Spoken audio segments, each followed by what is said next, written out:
remember to check individual university websites for information on the postgraduate programs as well as the undergraduate programs.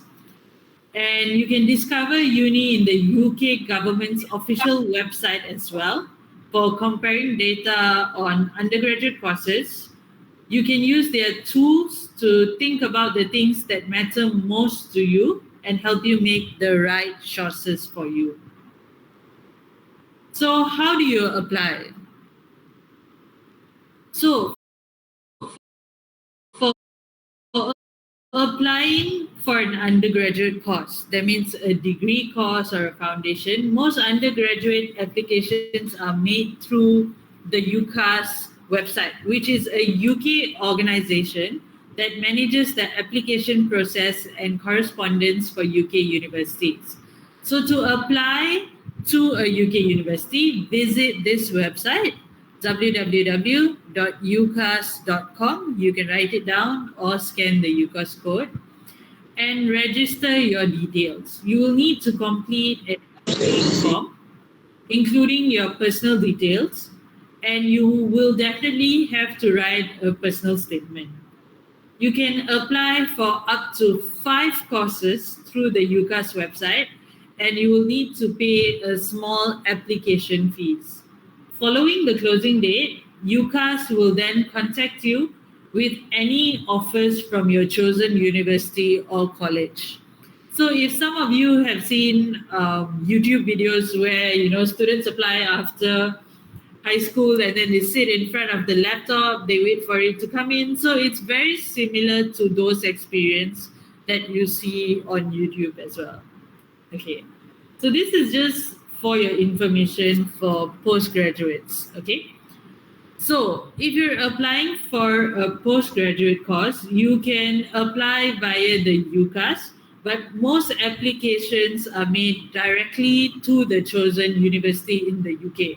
So the UCAS website is predominantly for undergraduate students. Okay, the application processes are very straightforward. So check and compare your courses between the universities that you want, as it can differ from one course to another and one university to another. You will also need to complete an application form and a personal statement for postgrads as well. And you can apply for as many courses as you like. So it's not limited to the 5 for postgraduate. So for more information about postgraduate application, it can be found on the UCAS website and on the university's own website. So what are deadlines for your application? So this is a list of deadlines. For undergraduate application, your deadlines are in October. For courses at the University of Oxford and Cambridge, or for most courses in medicine, veterinary medicine, sciences, and dentistry. So for most other undergraduate courses, it is in January. And for some art and design courses, it's in March. There is even a late deadline for most undergraduate courses, which is 30th June.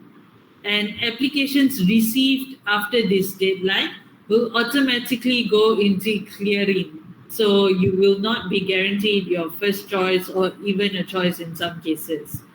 So for more information about applying for undergraduate courses in the UK, you can visit this website. So it is the britishcouncil.org/options/apply/undergraduate. So let me repeat that. It is britishcouncil.org/options/apply/undergraduate.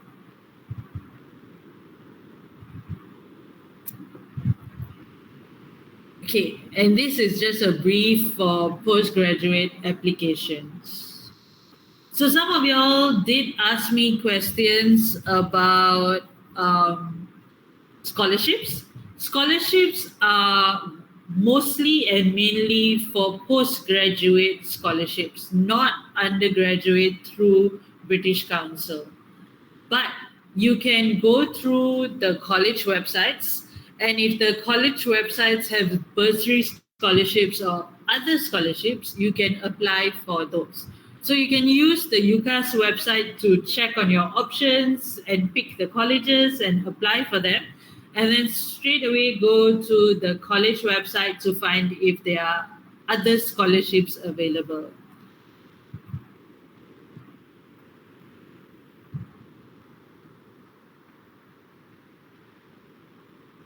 So there are several scholarships that we offer for the postgraduates, including the Great Scholarship, Chevening, as well as Women in STEM scholarships.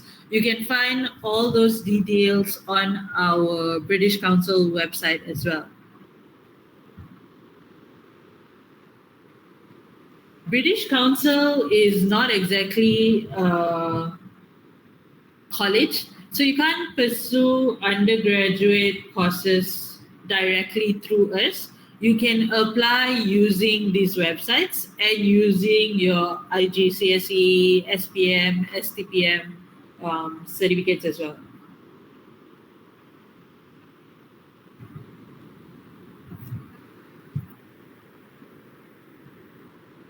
Okay, are your certificates recognized by MQA? Almost all certificates are recognized by MQA, but we strongly recommend that once you have decided your course and which uni you are likely to go to, please also check with MQA.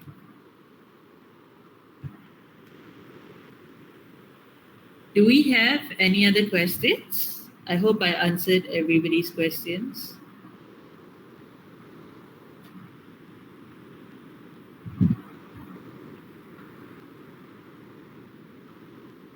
Okay, so what is the difference between a full-time degree and a part-time degree? So for a full-time degree, your candidature period, that means the amount of time you have to finish a degree is slightly less or significantly less than a part-time degree, because part-time degrees are usually you're working and you're doing it, so you're slightly more time.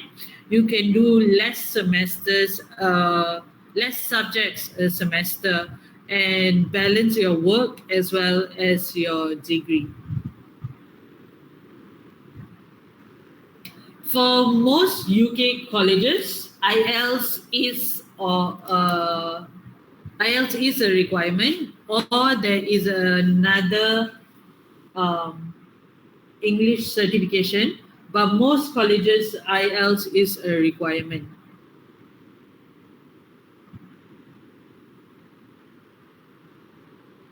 When should you start sending out your applications? So here is the slide. Please screenshot it if you need. So depending on your course, such as medicine, veterinary, dentistry, it is before 15th of October. And then other undergraduate courses is 25th of January. Then design courses is March. So it's very, very important that you first find the subject, the course, as well as the college you want to apply before you look at it.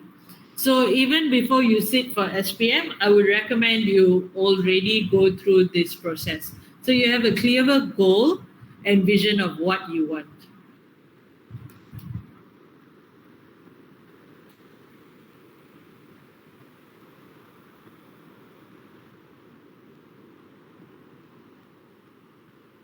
These are the deadlines year on year. So yeah.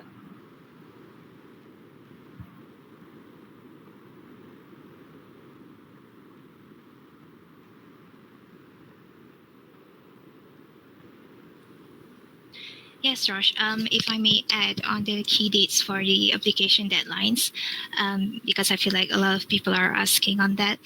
So the key dates are generally the same for each year. So let's say if you are looking to apply for to get into a UK university for the year of 2025.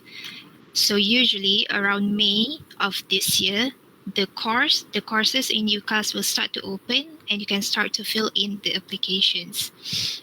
And then on September, you can send the completed applications into UCAS. And October is usually when the deadlines will be for submissions, usually for Oxford and also Cambridge, and also in courses for medicine, dentistry, and veterinary. I hope that's clear for everyone. So the dates may vary, but the month will generally be the same year on year. So what we would suggest is for you to visit the UCAS website to make sure that you don't miss out on the dates. Marissa, there's some other questions. What is the level band of IELTS required for undergraduate study in the UK? Yep.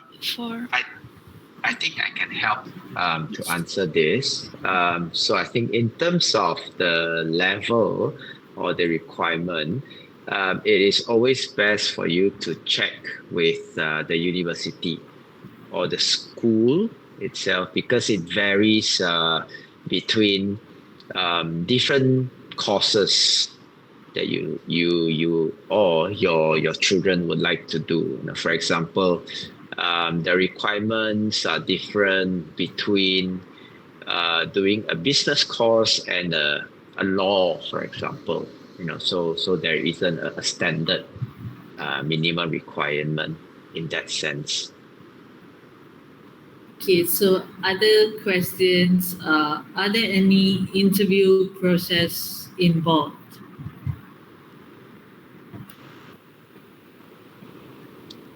I think on the interview related question, that is also very much depending on which institution and what course to go into, because there isn't like a standard for this aspect. Yeah.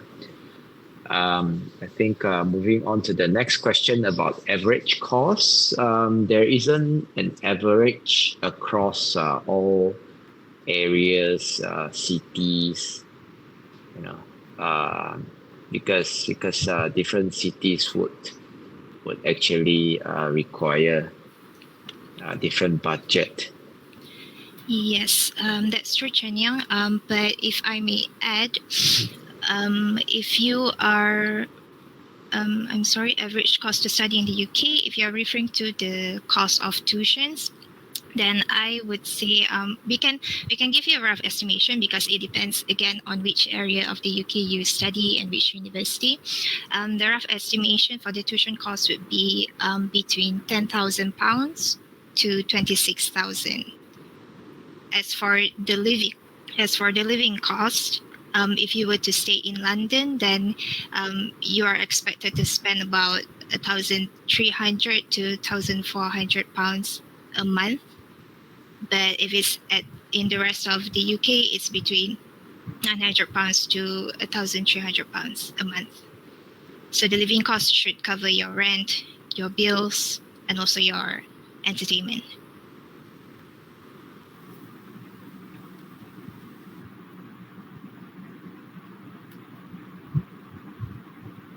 Okay, so other questions are suggested times to begin applying for courses. So, like Marissa said, September onwards, but these particular dates depending on your course. So, Commonwealth scholarships. So, if you're talking about the grade scholarships are also for postgraduates.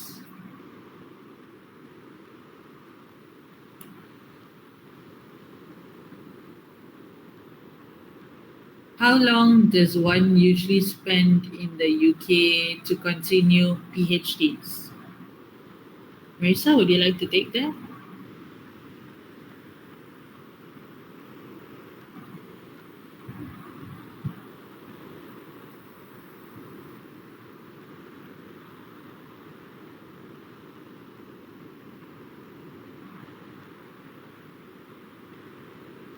So for most courses, even PhDs, it depends on your mode of study as well as your college and how they structure it. So it's very, very important to narrow down what course you want to study, which institution you want to study at, and look up the institution as well. If my child does law in the UK, CLP, will it be in UK or Malaysia? So to the best of my knowledge, if you do your law papers in the UK and you do your bar in the UK, you can then come back and practice here.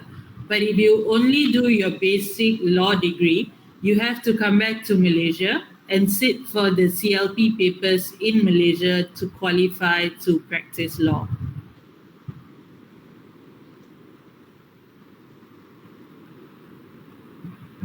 Marisa, I think this is for you. Tuition 10K to 26K, is that per sem or per year? Oh, that is for the whole duration of your study there. So 3 years. 3 years, roughly 3 years, 3 to 4, yeah, for undergraduate. So if you are to study there for postgraduate, masters, because masters, it usually takes about a year to complete, then the cost would be lower. Okay, so question from an FB viewer. Are there full scholarships for medicines and undergraduates? Not through the British Council website, but definitely there might be bursary or special awards through the college itself. So you have to look up which college you want to study at and what type of course, and then you can apply for those.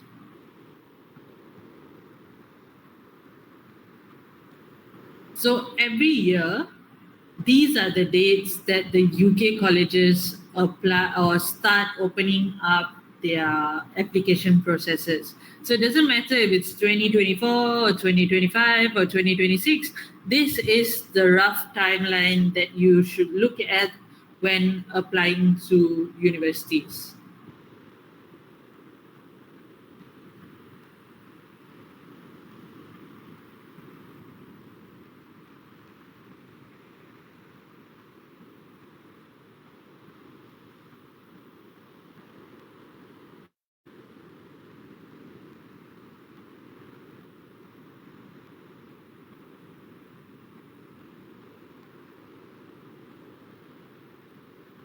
So what are your minimum curriculum achievement in order to enter any university with a scholarship?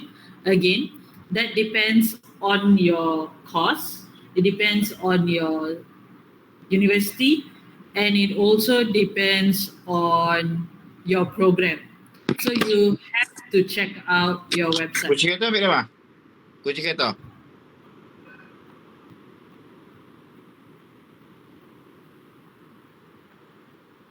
Okay, so here's the question. What's the best university for veterinary course?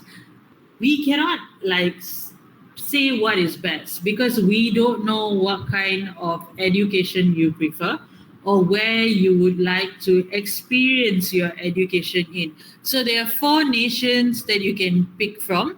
I will strongly recommend that you visit the UCAS website, and bit by bit you can do your research and pick your college.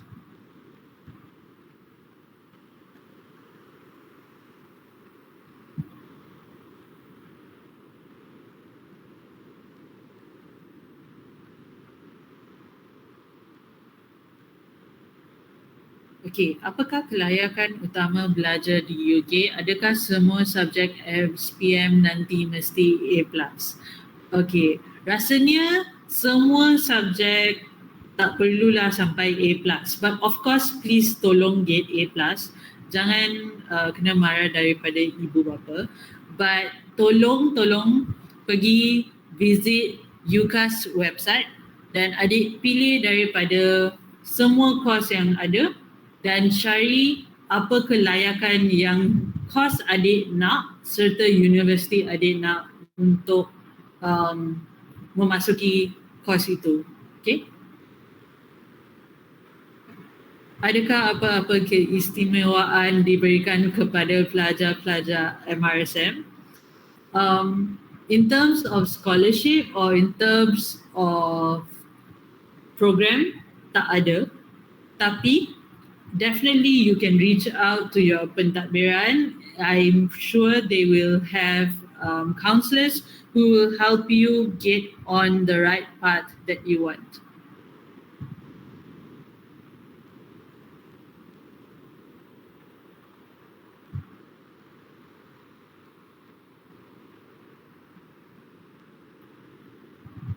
Okay, so I think we're pretty much answered all questions. Again, please do visit the UCAS website.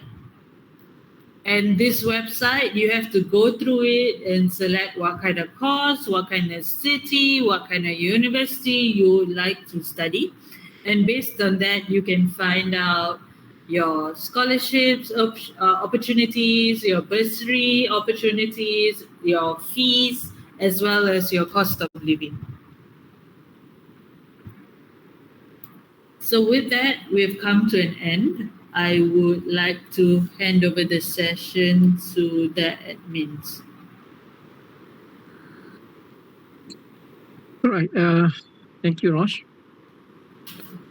Despite we're having glitch on the Google Meets, there's a lot of question and answer as well. So I think that's a good sign.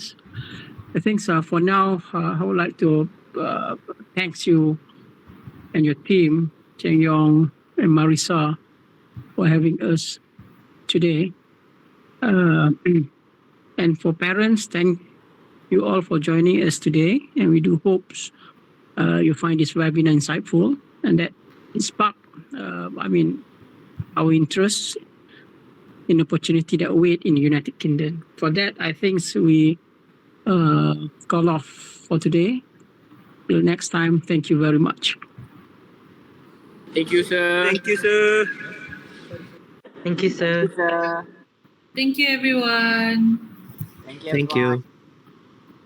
Thank you. Thank you, sir. Thank you, sir. Thank you, sir. Thank you, everyone. Thank you. Thank